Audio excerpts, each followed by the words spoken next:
Hey everyone, so here we are back with another video from our chapter Globalization.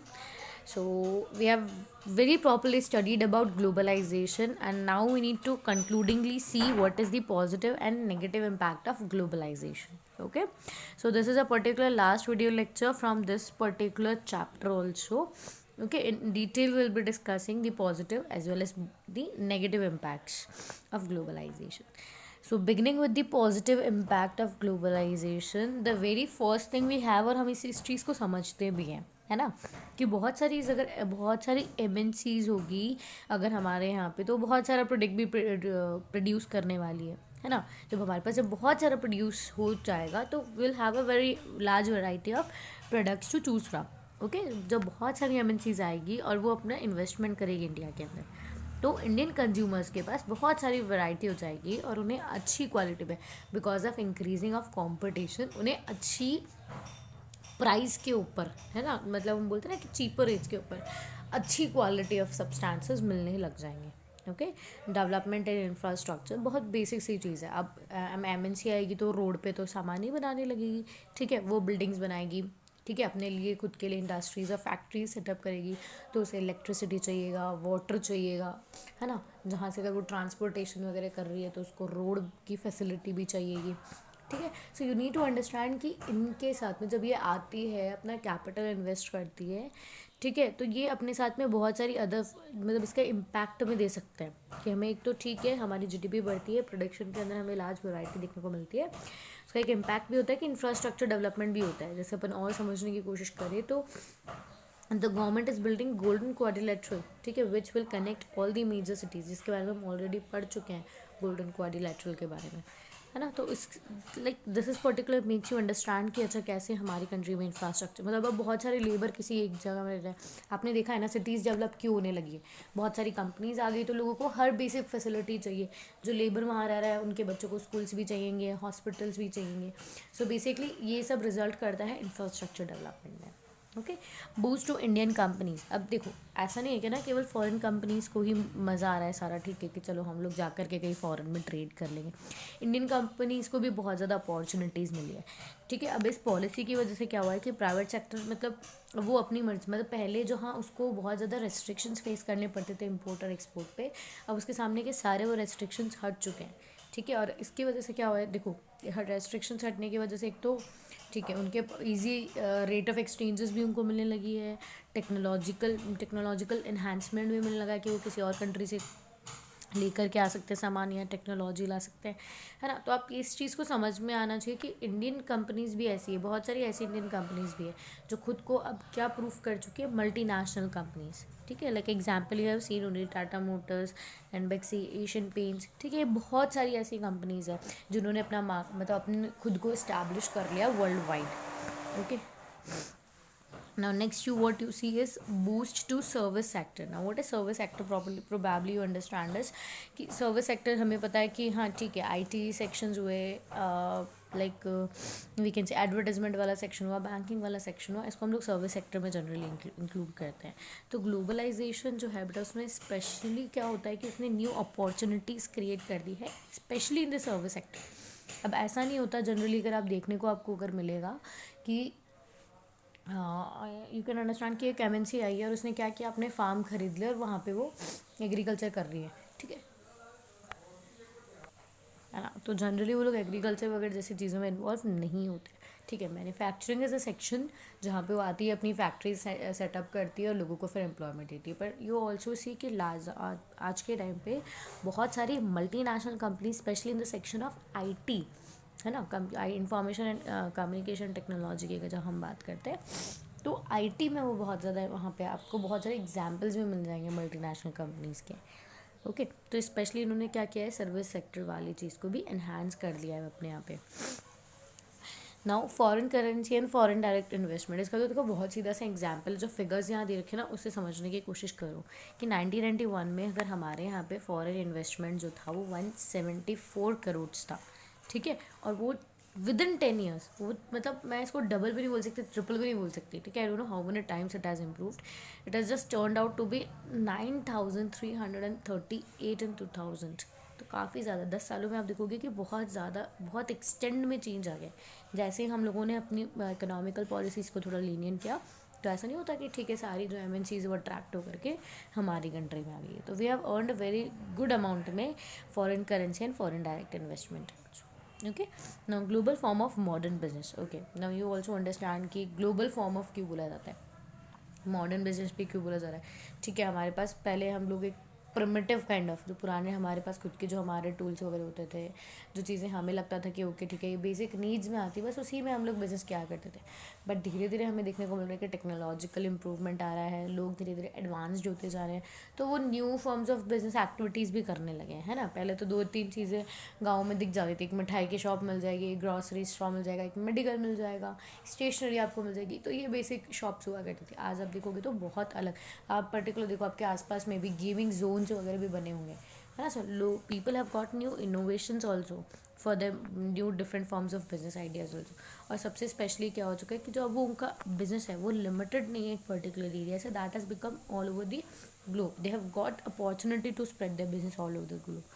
तो अब India भी जो है वो अपने सामान को एक्सपोर्ट और इम्पोर्ट कर सकती है। ओके, अब इंडस्ट्रीज जो है उन्होंने मतलब like they have also entered into international market chains. Okay, now increase in competition, of course this is all we can see this point as if both positive as negative side also। देखो increase in competition से क्या होगा कि जो globalisation है इसने जितने भी ट्रेड बैरियर्स रिमूव करके इसने कंपटीशन को बढ़ा दिया है। तो कंपटीशन बढ़ना हमारे लिए पॉजिटिव इस तरीके से हो सकता है कि मानो पहले मैं अगर ठीक है एक सिंगल अगर मैं आपको पढ़ा रही हूँ तो I can enjoy my monopoly, right. अगर मैं सही पढ़ा रही हूँ नहीं भी पढ़ा रही हूँ तो आपके पास एक मतलब like you face a kind of situation कि हाँ ठीक है अच्छी है नहीं है बर्दाश्त करना पड़ेगा इस पॉइंट, है ना। But when you have 3 people around you और 4 पीपल अराउंड यू, ठीक है मेरी subject, then I will be like little conscious कि यार मुझे अच्छा पढ़ाना है ना, so that I can maintain my like efficiency और काइंड ऑफ थिंग्स। सो समझने की कोशिश करो कि अगर कंपटीशन बढ़ता है ना तो लोगों को आपस में स्ट्रगल करना पड़ता है सर्वाइव करने के लिए। और स्ट्रगल के टाइम पे क्या होता है कि वो अपना बेस्ट परफॉर्म करता है, they give a better quality product to you.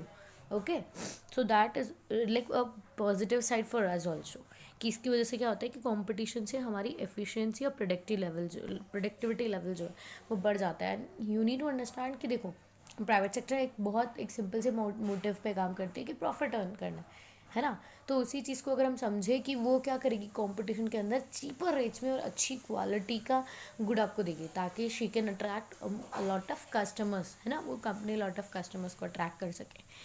So these were some of the basic positive impacts which we have seen: variety of products, development in infrastructure, boost to Indian companies, boost to service sector especially, foreign currency and foreign direct investment का आना हमारी country में, global form of modern business and increase in competition. You can as well as write it for the particular producer and the behalf of consumer also कि है ना अगर एक producer होता है तो उसको किस तरीके से आपको एनहांसमेंट मिलेगा उसको या पॉजिटिव इम्पैक्ट फेस करने पड़ेंगे, और उसी तरीके से वही पॉजिटिव इम्पैक्ट कंज्यूमर के लिए कैसे होता है ना। तो उस पॉइंट ऑफ व्यू से भी आप बहुत अच्छे से समझा सकते हो इस चीज़ को।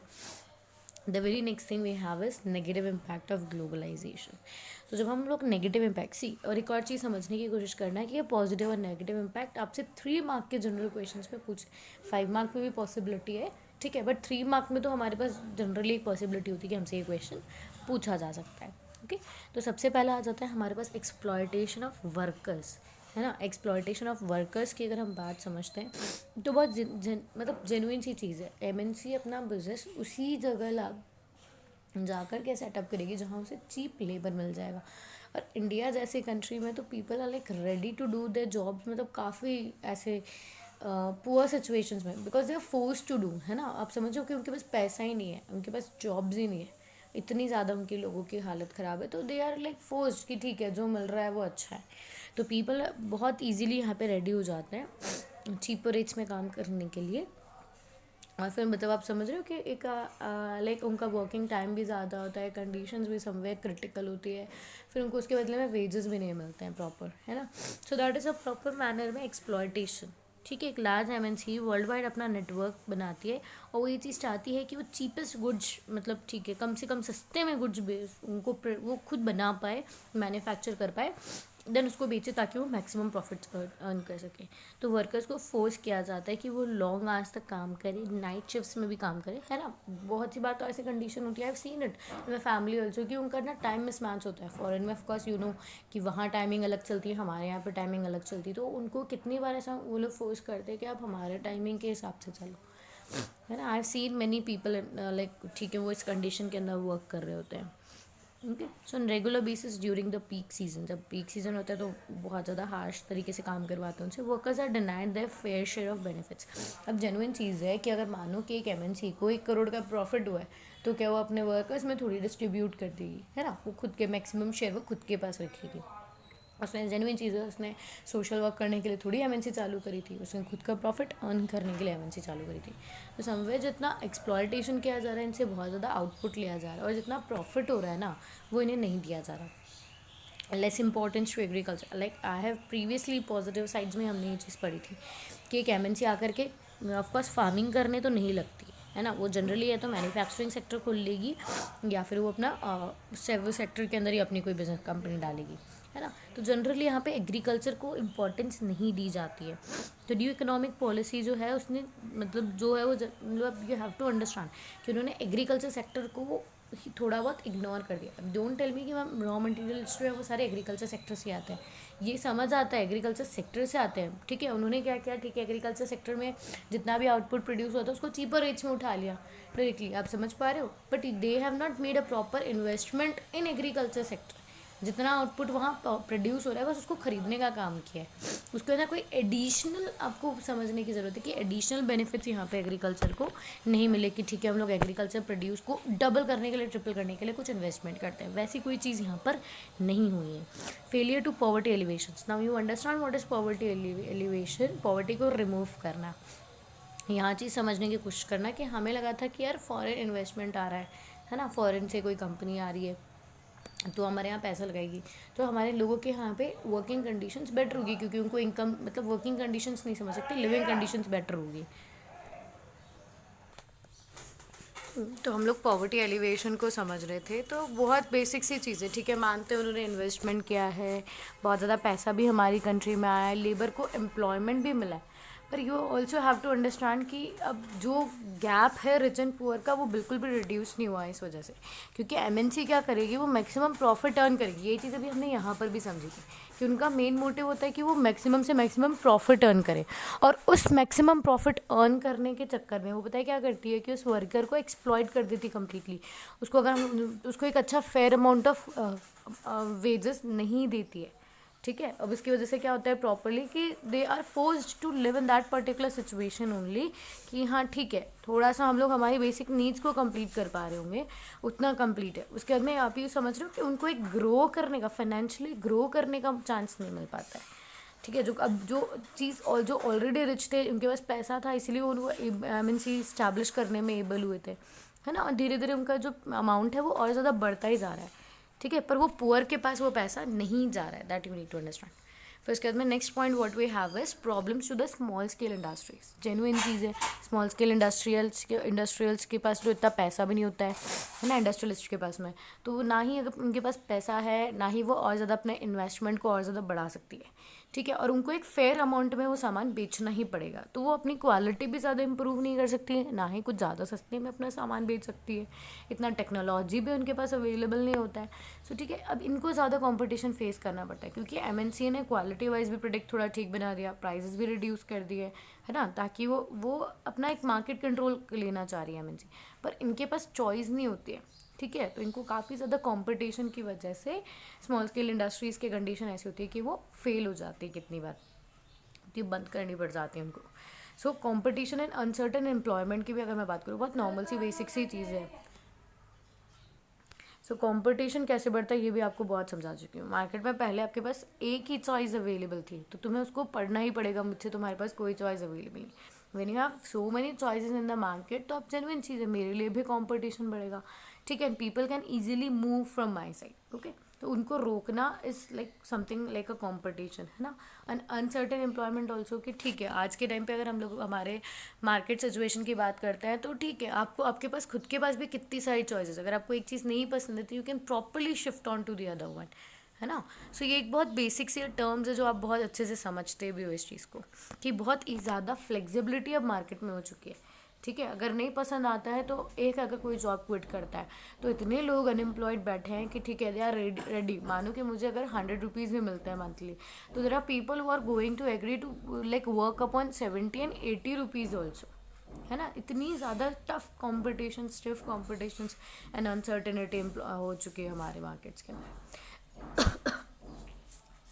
सो आई होप तुमको एक पॉजिटिव और नेगेटिव इम्पैक्ट ऑफ ग्लोबलाइजेशन तो यहाँ पर थोड़ा बहुत समझ आ गया होगा।